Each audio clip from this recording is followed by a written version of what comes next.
여러분 안녕하십니까? 추석 등 명절을 앞두고 전통시장 장보기 행사가 많이 열리고 온누리 상품권도 많이 사용되고 있습니다. 그런데 이 상품권을 쓸 수 없는 것도 생각보다 많아서 소비자들이 불편을 겪고 있습니다. 보도에 김철승 기자입니다. 경북에서 가장 큰 포항 죽도시장. 명절을 앞두고 제수용품을 구입하려는 주부들로 북적입니다. 하지만 의외로 온누리 상품권이 안 되는 곳이 많습니다. 어떤 상회에서는 그 상품권을 현금을 더 좋아하고 상품권을 꺼리는 경우가 있어서 저희들 소비자 입장에서 참 당황할 때가 있습니다. 죽도시장 1,300여 개 점포 가운데 온누리 상품권 취급 등록 점포는 74%선. 한 번 가입한 뒤 일부러 취소하지 않으면 가맹 점포로 남아있는 점을 고려하면 실제는 훨씬 적습니다. 포항의 39개 전통시장 중 18곳은 아예 이 상품권을 취급하지 않습니다. 온누리 상품권 전국 판매액은 도입 첫 해 104억 지난해 4,800억 원에 이르는 등 계속 늘어나는 추세인데 왜 상인들은 꺼릴까? 상품권을 금융기관이나 상인회로 가서 현금으로 바꾸는 과정이 번거롭다고 느끼기 때문입니다. 현금을 받으면 바로 쓸 수가 있는데 이제 그 상품권을 받으면 바꾸러 가고 이런 시간도 없고 그런 번거로움이 있고 이래갖고 못해. 또 상품권 취급 12개 금융기관 가운데 3곳은 하루가 지나서야 현금화가 가능한 것도 상인들이 꺼리는 이유입니다. 온라인 상품권에 기재되어 있는 그 고유번호를 온라인 홈페이지에 입력을 하게 되면 개인이나 법인이나 모두 간단하게 사용하고. 정착 단계에 접어든 온누리 상품권이 활성화되도록 제도 보완이 필요합니다. MBC 뉴스 김철승입니다.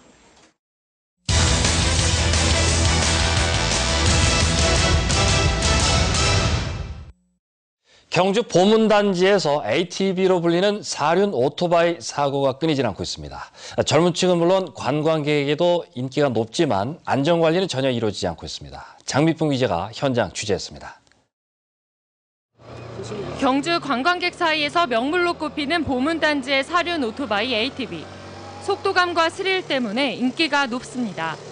젊은 층은 물론 가족 단위 이용객까지 몰리는 바람에 대여점마다 줄을 서서 빌려야 할 정도입니다.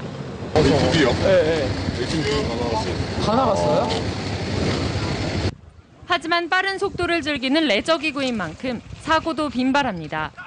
최근 석 달 사이 2명이 숨졌고 해마다 67명이 크게 다치는 등 매년 150여 건의 사고가 잇따르고 있습니다. 하지만 대부분 무등록 무보험 상태여서 다쳐도 보상을 받을 수 없습니다. 보험 안 되니까 무조건 아, 보험 안 돼요? 네, 버스 한번 불러주시는데 살살. 그러나 이런 사실을 아는지 모르는지 곳곳에서 아슬아슬한 고개 운전이 이어집니다. 업체들의 안전 불감증도 심각한 수준입니다. 타이어는 다 닳고 운전대 너트가 풀리는가 하면 브레이크도 제대로 작동하지 않는 등 대부분 정비 없이 방치돼 있습니다. 하지만 조작이 간단하다는 이유로 운전 면허증 없이도 빌려줍니다. 운전이요. 아무것도 없습니다. 쉽게 말해 이게 엑셀이고요. 이건 못합니다. 이게 브레이크고 두 개만 사용하면 되거든요. 운전은 초등학생도 가능한데. 대여점 주인이 안전장비라며 건네준 건 안전모가 전부입니다. 헬멧 말고 다른 거 무릎이나 뭐 이런 무릎 보호대 이런 그런 거는 없어요. 그거보다는 헬멧이 제일 중요합니다. 보문단지의 20여 개 업체 300여 대가 성업 중이지만 세무서에 영업신고를 낼 뿐 의무 안전점검도 없습니다. 글쎄요, 무슨 업으로 되는지 모르겠는데 이쪽에 일반 유원시설이라든지 종합유원시설이 아니기 때문에요. 바로 관리하는 게 없습니다. 업주들과 경주시의 안전 불감증 속에 위험천만한 무법 질주가 계속되고 있습니다. MBC 뉴스 장미풍입니다. 지역 주민들의 사망 원인 1위는 암 질환으로 암 가운데는 폐암 사망자가 가장 많은 것으로 나타났습니다. 통계청의 2014년 사망 원인 통계 자료에 따르면 대구의 암으로 인한 사망자 수는 인구 10만 명당 104.9명으로 전국 평균 105명보다 낮았고 경북은 106.4명으로 평균보다 높았습니다. 암 질환 사망자 가운데는 폐암이 대구는 인구 10만 명당 24.7명으로 많았고 경북은 25명으로 가장 많았습니다. 심장 질환으로 인한 지역 사망자 수도 다른 지역보다는 많아 대구가 인구 10만 명당 43.9명으로 전국 평균보다 10명 이상 많았고 경북도 41.2명으로 8명이 많았습니다. 포항의 한 어린이집 교사가 우는 아이를 달래기 위해 죽은 거미로 학대했다는 의혹이 제기돼 논란입니다. 아이의 부모와 어린이집 측의 의견이 엇갈려 아동보호 전문기관과 경찰이 조사에 나섰습니다. 박상원 기자가 보도합니다. 지난 7월 초 포항의 한 어린이집. 낮잠을 자고 일어난 아이들이 간식을 먹기 위해 식탁에 모여드는 가운데 한 4살 남자 아이는 누운 채 울고 있습니다. 이때 어린이집 교사가 휴지에 쌓여 죽은 거미를 아이에게 내밉니다. 선생님이 거미를 먹으라 했다는 아이의 말을 듣고 충격에 빠진 어머니는 어린이집을 찾아가 CCTV를 확인했습니다. 엄마 이 책 버려. 나 무서워. 옆반 선생님이 나보고 거미 먹으라 그랬잖아. 거미 이렇게 생겼다고 했어. 그 이후부터 아이가 이상한 증상이라고 해야 되나요? 그게 나타나기 시작했거든요. 하지만 어린이집 교사는 우는 아이를 달래기 위해 죽은 거미를 화재 전환으로만 활용했다고 주장하고 있습니다. 아이를 학대하기 위해서 그 거미를 가져온 게 아니라 그 화재 전환 있잖아요. 그 친구의 눈물을 일단은 울음을 멈춰야 되겠다는 그 생각이 먼저였거든요. 그래서 화재 전환을 하기 위해서 선생님이 우리 반에 거미 잡았다 이러면서 있잖아요. 얘기를 한 거예요. 이후에도 아이가 복도를 지나가던 교사에게 뭔가를 부탁했지만 교사는 그냥 지나쳤고 얼마 후 아이가 복도에서 소변을 누는 장면이 찍히기도 했습니다. 양측의 진술이 엇갈리자 아동보호 전문기관은 학대 여부를 조사하고 있습니다. 위원님들이 어떤 소견을 주는지 그거를 토대로 하고 상담원들이 마지막으로 최종적으로 회의를 같이 거쳐서 이걸 아동학대로 판단할 것인지 아니면 중학대 아닌 것을 판단할 것인지 마지막 최종적으로 결정하죠. 경찰도 아동보호 전문기관의 조사 결과를 바탕으로 정확한 사건 경위를 조사할 방침입니다. MBC 뉴스 박상환입니다. 올 들어 도내 인구가 2천여 명 줄어든 것으로 나타났습니다. 통계청 인구 이동 현황에 따르면 지난 8월 한 달간은 700여 명이 늘어났으나 올 들어 8월까지 전체적으로는 23만 3천 명이 들어오고 23만 5천 명이 빠져나가 2천 명이 감소했습니다. 이처럼 인구가 감소한 것은 농어촌 지역의 공통적인 현상으로 행정기관의 일자리 창출 노력에도 불구하고 실제로는 인구 유입 요인이 상대적으로 떨어지기 때문으로 풀이됩니다. 전남과 광주에서 고병원성 조류 인플루엔자 AI가 검출되고 다가오는 추석에 귀성객 200만 명이 경북을 오갈 것으로 예상돼 AI 확산 우려가 커지고 있습니다. 경상북도는 지난 15일을 기점으로 AI 위기 단계를 관심에서 주의로 격상시켰으며 도내 13개 시군의 산오리와 닭 판매, 전통시장의 가금류 판매 금지 조치를 내렸습니다. 또 추석 연휴를 대비해 도내 가금류 축산 농장을 대상으로 소독을 할 예정입니다. 전국 생산량의 30%를 차지하는 영덕 송이가 추석을 앞두고 본격 출하되고 있습니다. 영덕 지역에서는 최근 잦은 강우와 송이 생육에 적합한 기온을 유지하면서 지난 13일 첫 공판을 시작으로 18일부터는 하루에 1,000kg이 넘는 물량이 출하되고 있습니다. 영덕군 산림조합이 공판한 송이는 22일까지 6,990kg, 공판 금액은 약 13억 원에 달했는데 출하량은 더욱 증가할 것으로 예상됩니다.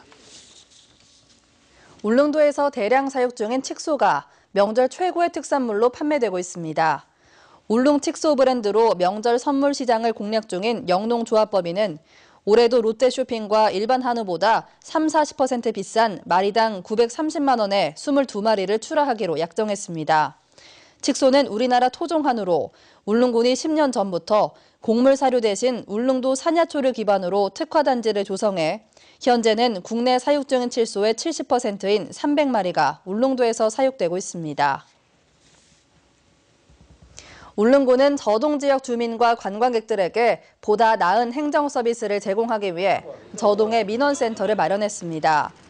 저동 민원센터에는 직원 2명이 근무하면서 주민등록과 인감증명, 어선 원부 등 27정의 재증명 발급과 팩스 민원을 처리하고 내년부터는 자동차 등록과 수산 분야 민원, 지방세 징수까지 업무를 확대할 방침입니다. 저동은 거주 인구가 3,400여 명으로 울릉도에서 가장 많지만 관공서가 없어 그동안 주민들이 도동까지 나와야 하는 불편을 겪었습니다. 경상북도는 국비 3천여억 원을 포함해 내년도 하수도 관련 사업 예산 4,700여억 원을 확보했다고 밝혔습니다. 이는 올해보다 732억 원이 증액된 것이고 국비 확보액은 전국 최다입니다. 경상북도는 하수 처리장 확충에 700여억 원, 하수 관거 정비 사업에 1,300여억 원, 농어촌 마을 하수도 정비 사업에 900여억 원을 투입하기로 했습니다. 한국사 교과서 국정화 방침에 반발이 커지고 있는 가운데 대구 경북 역사 전공 교수와 교사 197명이 기자회견을 갖고 한국사 교과서 국정화 중단을 촉구했습니다. 이들은 한국사 교과서의 국정화는 교육의 자주성과 전문성, 정치적 중립성을 보장하고 있는 헌법 정신에 어긋나고 미래의 교훈을 찾아가는 역사 교육을 무력화시키며 유신 정권 망령을 되살리는 역사 왜곡이라고 주장했습니다. 수백억 원대 불법 환치기를 한 중국인이 경찰에 잡혔습니다. 경북경찰청 국제범죄수사대는 4년 전부터 국내에 체류하는 중국인들로부터 자국으로 송금해달라는 부탁을 받고 시중은행보다 싼 수수료를 챙겨 환치기를 한 혐의로 중국인 37살 A씨를 구속하고 A씨의 언니를 추적하고 있습니다. 경찰에 따르면 이들은 경기도 안산에 사설 환전소를 차려놓고 모두 16,000여 차례에 걸쳐 320억 원 상당의 불법 환치기를 한 것으로 드러났습니다. 오늘 경북 동해안 지역은 가을비가 내리면서 선선했습니다. 내일은 흐린 가운데 일교차는 조금 줄어들겠는데요. 자세한 날씨 양태빈 기상캐스터가 전합니다. 네, 오늘 경북 동해안 지역은 흐리고 선선한 하루였습니다. 바람이 불어오면서 비도 오락가락했는데요. 내일은 비는 오지 않겠지만 흐린 하늘은 여전하겠습니다. 먹구름이 햇빛을 가리면서 오늘처럼 선선하겠습니다. 내일 아침 기온은 평년 기온보다 높겠습니다. 포항의 아침 기온 20도, 경주는 17도로 시작을 하겠는데요. 낮에는 포항 24도, 경주는 25도까지 오르겠습니다. 일교차는 줄어들겠지만 환절기 감기는 여전히 조심하셔야겠습니다. 한편 추석을 앞두고 태풍 두쥐안이 북상하고 있습니다. 현재 예상대로라면 태풍은 중국을 향하면서 우리나라에는 직접적인 영향을 주진 않겠는데요. 하지만 간접적인 여파로 일요일에는 동해상의 파도가 최대 3m로 일 수도 있겠습니다. 자세한 내일 날씨 알아보겠습니다.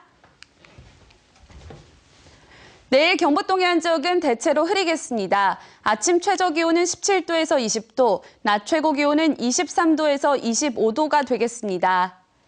울릉도와 독도도 흐린 하늘 보이겠습니다. 아침 기온, 낮 기온은 오늘과 비슷하겠습니다.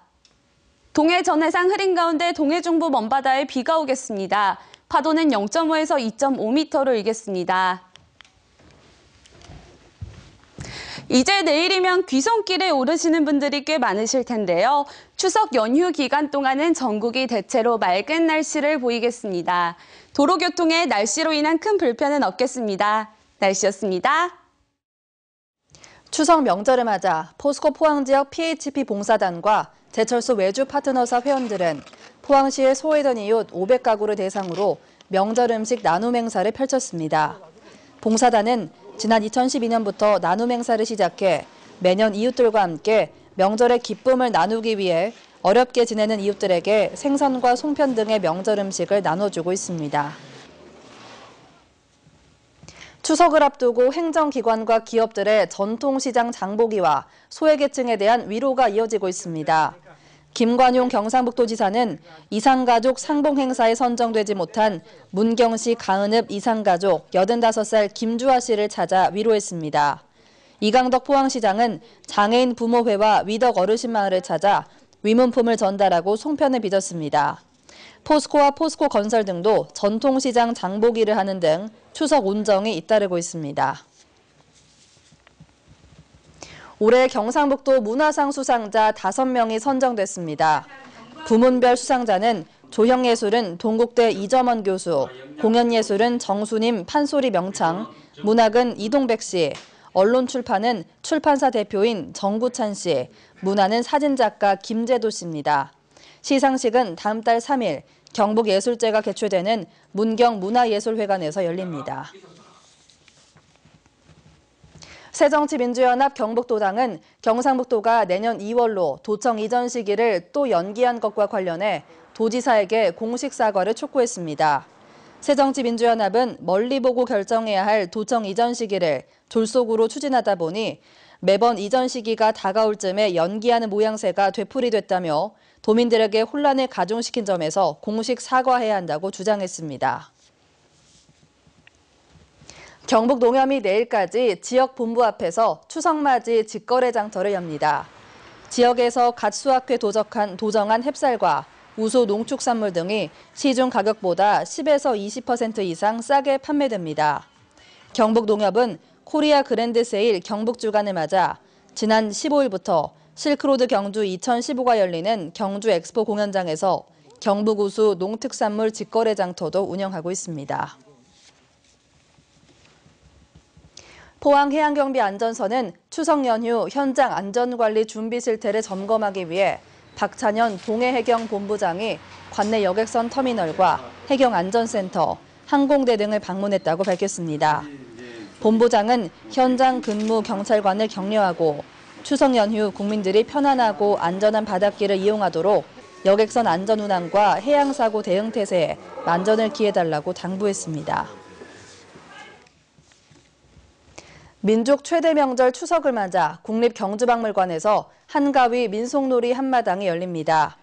박물관은 추석 다음 날인 오는 28일부터 안성시립 남사당 바우덕이 풍물단의 줄타기 등 민속 공연과 송편빚기, 다식 만들기 등 먹거리 체험 행사를 마련합니다. 또 연휴 기간 내내 박물관 마당에서 투호놀이와 제기차기 등 민속놀이를 즐길 수 있고 어린이 국악 뮤지컬도 3차례에 걸쳐 열린다고 밝혔습니다. 이상으로 포항 MBC 뉴스데스크로 마치겠습니다. 여러분 고맙습니다.